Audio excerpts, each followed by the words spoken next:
Welcome to part 1 of the Budget Enthusiast build log. We're going to be taking a look at the first few major components that have arrived: the SSD, the Core i5-6600, the MSI Z170 ITX motherboard, and the GEAL 16GB of DDR4 RAM. I almost forgot completely what I was saying there, so that's enough talking. Let's go right into it.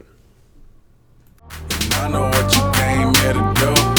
Now bust it open, let me see you get loose. It's going down for real.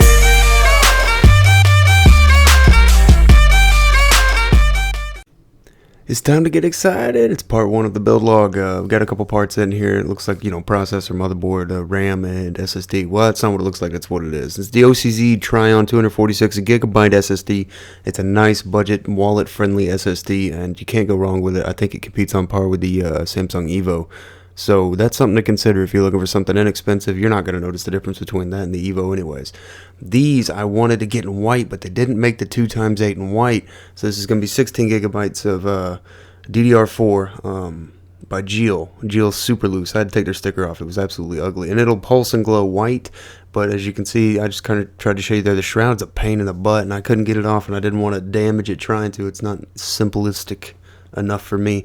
And the i5-6600, this by far beats the 6700. If you're one of those people that purchased the 6700, you're probably aware that they're going out of stock. I don't think Intel plans on putting another 6700 out other than the K. This one is, if you do any comparisons on benchmarks, just beats the crap out of the 6700, and it didn't make sense. Why was this the better processor? I'm not going to argue with it. I just know it is, and I'm going with it. MSI's Z170i for ITX gaming motherboard.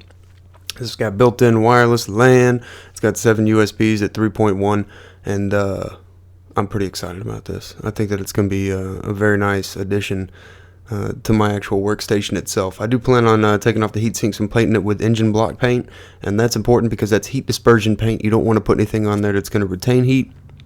So it'll hopefully match sort of this SSD here.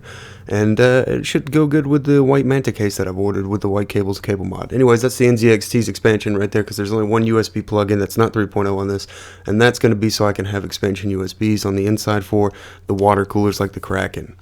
Get excited as I go quick as possible and try to give you as much information as I can within the few seconds that I'll have on each scene. So these 4 parts we're going to go over real quick, starting with the SSD. OCZ, it's a Toshiba OCZ Tryon 246GB SSD. Often they run sales on Newegg on this, so keep your eyes peeled. This one was $52 at the time, but the other one, the 128, runs usually about $35 to $40 something when they have a deal or a sale on it. And I would recommend it. It's on par with the Evo. Keep that in mind.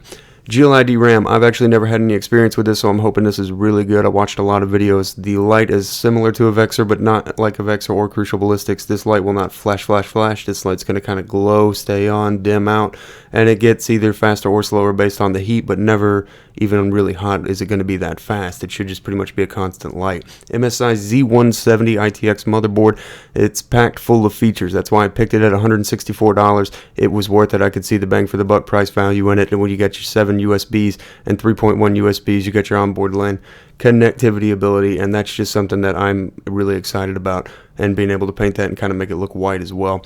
The Core i5-6600, get mad because the i7-6700 is a lesser processor and hopefully being discontinued because of such. Go do research, look at this. This is the better processor. This is a great processor to be putting in any of your Skylake builds.